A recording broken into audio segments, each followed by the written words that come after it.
Now, if you could bring back a vintage item and put a modern twist on it, what would it be? Perhaps would it be your favorite car from the days gone by? Maybe your favorite TV show or movie growing up. Actually, there's plenty of those already. For me, I would rather go with the carpet in the bathroom. It was so popular when I was younger, and I don't see why it went out of vogue. That's not funny. All right. That would not be my top pick. Instead, I would pick a vintage-looking Canon EOS R camera. I mean, hell yeah, come on. And guess what, friends? Canon might agree. So you know what? I was going to wait until later on the show to discuss this, but I'm going to say hell with the script and let's discuss that right now. Now, if you keep tabs on recent releases, you probably know that Nikon has found a ton of success with its retro style ZFC camera. I mean, it's been so popular, in fact, a full frame version of this camera is expected soon. So when might Canon jump onto the retro train? Canon hasn't really specifically, let's be real here, they haven't specifically confirmed that a retro mirrorless camera is in the works. However, friend, when asked if they had plans to develop this type of camera, Canon officials did not deny it. So, with a little reading between the lines, I think it's safe to say, So you're telling me there's a chance this might happen. Now, I for one think a retro take on something like a Canon AE1 camera would be absolutely ideal. You know what? Prepping for this video here, what's funny is I have, as many of you know, I have a Canon AE1 around here someplace, and I just moved, so I can't find the darn thing. But what I did find, totally forgot I had, is this Pentax K1000. So you and I, we pretend this is a, it doesn't, it kind of half-assed looks like a Canon, an AE1. But anyways, let's imagine that this is a AE1 camera. He went too far. Let's kill him. I mean, the AE1 is it's a classic camera, perhaps one of the most recognizable film cameras Canon has ever made. Now, taking those vintage looks, pairing it with the internal mechanics of a modern-day EOS R camera that would be stinking awesome. Now, I know when Nikon launched theirs, I was always like, boy, I want that, but I don't want to go back to having multiple camera systems from different manufacturers and so forth. So anyways, always wish that seriously Canon would come out with one. And I know people will say, who cares what a camera looks like? But I mean, those people do have a point. But I would also argue that having gear that sparks interest and creativity and excites you to go take photos, hell, can't hurt either. Again, friends, this is a very new rumor. And, actually, I'll even take this one step further. It hasn't even reached rumor status yet, come to think of it. So let's just say this is something that a lot of Canon shooters are hoping for. Well, we'll see if Canon delivers. But I mean, let's be real here. I mean, how cool if they came out with one and it had, oh my God, the shutter noise. Let's hear that one more time. Oh man, come on. Okay. Honestly speaking, in the comments, if Canon came out with a retro style camera in an EOS R, with the EOS R, modern day specs and so forth, would you go out there and buy it if the price is right?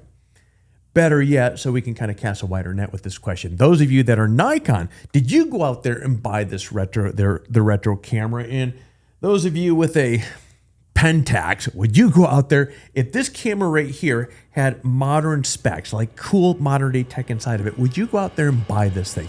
Leave a comment down below. Now, Canon hasn't been in the news recently because of the potential of a retro camera in the future. Now, there are several other rumors regarding other potential releases, including the possibility of multiple stack sensor cameras. Now, if rumors pan out, Canon will bring new cameras with stack sensors to the EOS R lineup. Now, currently, the only camera with a Canon-made stack sensor is the EOS R3, which I think we all can agree had many of us. You had me at hello. Now, based on previous rumors, we can probably assume that one of these upcoming stack sensor cameras is the EOS R1. Now, another one most certainly assured is going to be the EOS R5 Mark II. But these rumors point to 3 stack sensor cameras in the pipeline. So what will that third one be? That's a mystery. Now, what is likely though is that the R1 and the R5 Mark II will debut at the first portion of next year. I assume the third camera, the unknown stack sensor camera, will be released later in 2024. Now, between now and then though, Canon is reportedly preparing a release of a lot of R and RFS lenses. Define a lot, you ask? Well, rumor points to 8 to 10 new lenses by March of next year. Now, the first 2 lens announcements are expected next month. There will likely be a flurry of announcements in February of next year as well, given that the announcement or the annual CP Plus show takes place at that time. So, I mean, timing-wise, yeah, it really fits there. We'll keep you guys posted on these rumors as they develop. Get it? Photography pun? Now, if you watched any of my videos, you've likely seen one or more Rode mics like this one, this one, this one, hell, even this one. Or actually, those are 2, but it's the same one. Needless to say, I am a Rode fan. I just like the sound quality out of these. And soon, my friends, I'm going to add this little guy, the Wireless Pro, to my collection. Now, as Rode is known for, the mic delivers broadcast quality sound in a small, easy-to-use package. It's the best of both worlds. I mean, get a load of these features. It's a dual channel system featuring Rode's state-of-the-art Series 4 2.4 gigahertz transmission with 128-bit encryption, 850 feet of line-of-sight transmission distance, super clean audio, thanks to features like flexible output gain control, a safety channel, and Rode's intelligent gain assist technology. There's also a 32-bit flow onboard recording as well, and there's 32 gigs of internal memory. Now, the Wireless Pro incorporates an advanced timecode capability, which also allows you to sync the audio more easily in post-production.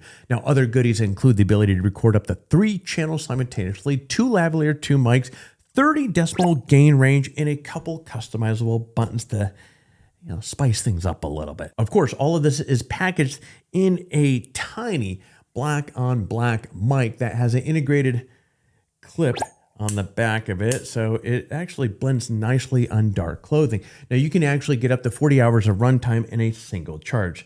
Now, this is the go-to, but I assume the new ones are about the same size as this thing. Now, the Wireless Pro isn't on sale yet, but when it is, you'll be able to pick it up for $399, and there is a link down below to Rode's website in the description if you want to pick up tabs or keep tabs on when this bad boy is going to be available. Well, folks, that is it for me with the headlines this week. As always, thank you so much for tuning in and spending a little time with me today. Now, if you enjoyed this video, please give it a quick thumbs up, and actually, come to think of it, I'd like to know what you're hoping for from Canon in the near future.